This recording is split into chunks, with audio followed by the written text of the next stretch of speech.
That's the question.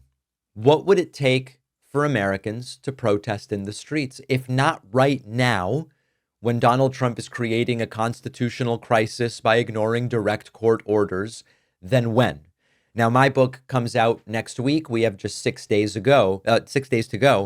And leading up to it, I am using parts of the book to make new critiques of what's going on today. These aren't repeats from the book, but it's applying principles from the book to what we see today.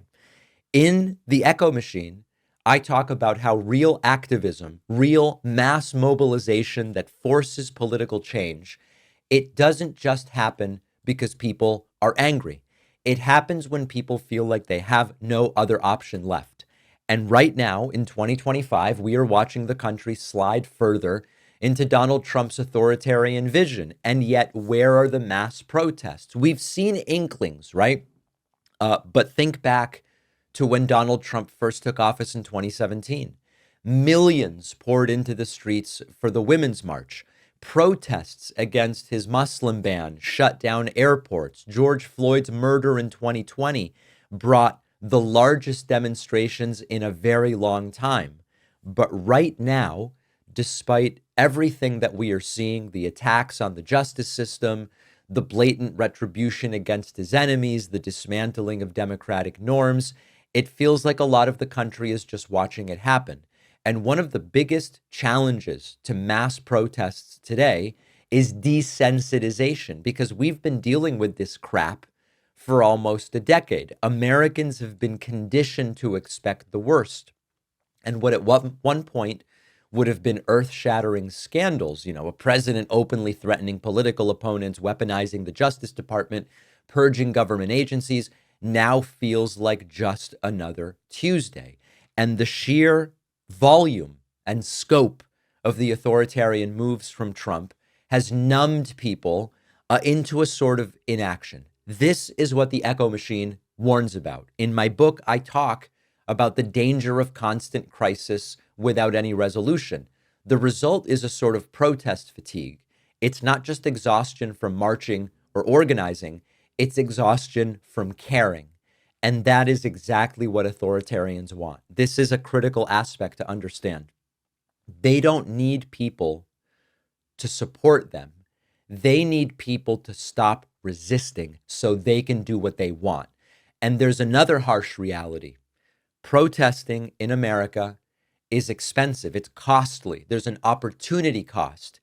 In the past, movements like the civil rights protests or the labor strikes of the 1930s, they were driven by people willing to sacrifice everything for change.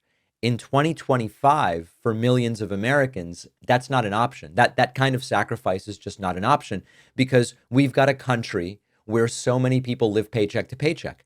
If you miss work to protest, it's not just inconvenient. It could mean you don't have money for rent. It could mean you don't have money for groceries. It could mean you lose your job altogether. Companies are ever more aggressive about cracking down on political activism, and many workers simply can't afford to take the risk.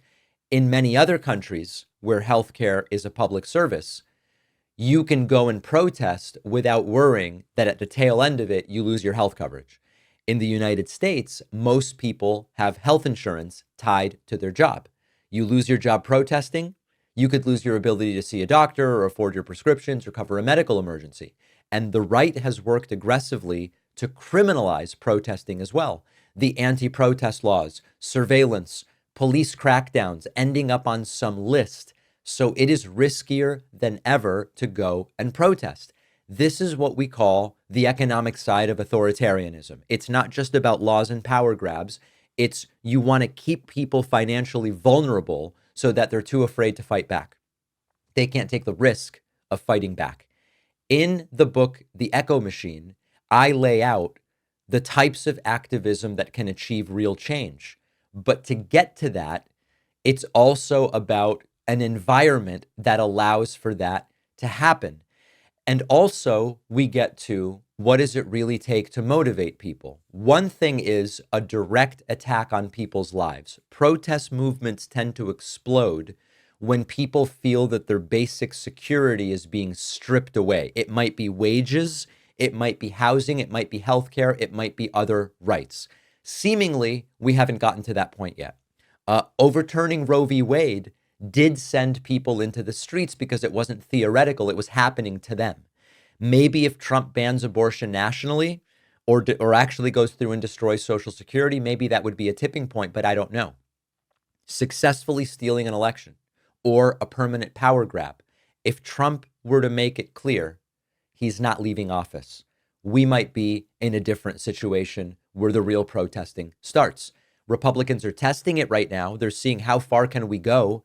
But if it becomes undeniable that elections are no longer real, maybe that would serve as a catalyst.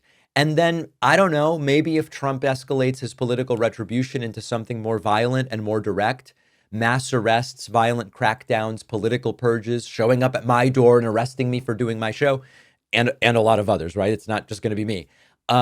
Maybe that will get people to realize that watching from the sidelines isn't an option. So the takeaway here, the message, the danger is it's not just what Trump is doing, it's whether people will notice in time to actually go and stop it. Now, in terms of techniques that really work when mass protests start, I do have an entire chapter about it in my forthcoming book, The Echo Machine. We have just 6 days left until the book is out. I am told that most bookstores have the stock and they are going to start sending the books out this weekend. You can order the book anywhere books are sold, and a few signed copies remain at Brookline Booksmith.